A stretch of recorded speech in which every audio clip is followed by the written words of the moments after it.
On est à Panenka, à la frontière moldavo-ukrainienne.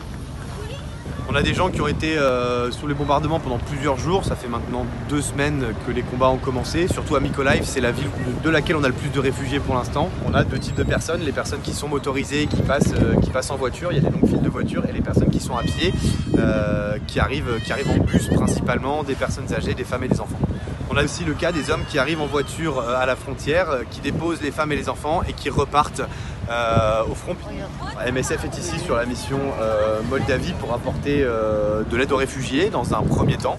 On a démarré il y a 2 jours ici une activité médicale partagée en 2 volets. Le volet principal, c'est le volet santé mentale. On a la possibilité d'offrir un petit temps de réassurance, de l'aide humaine et s'il faut plus, bien sûr, une consultation si on a vraiment des choses comme des crises d'anxiété. C'est plus des angoisses individuelles que des problèmes vraiment de débordement et de mouvement de foule.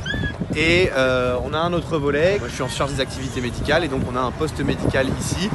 On essaye un petit peu de mutualiser avec le poste médical moldave de la frontière qui est déjà présent. Il y a quand même eu quelques consultations médicales, des prises de tension, des médicaments qui sont donnés.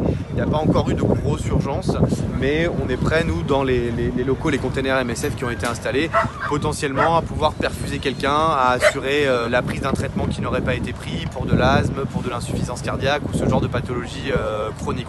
Quand les gens arrivent vraiment à plusieurs bus ou qu'ils sont vraiment concentrés et préoccupés par le fait de passer la frontière.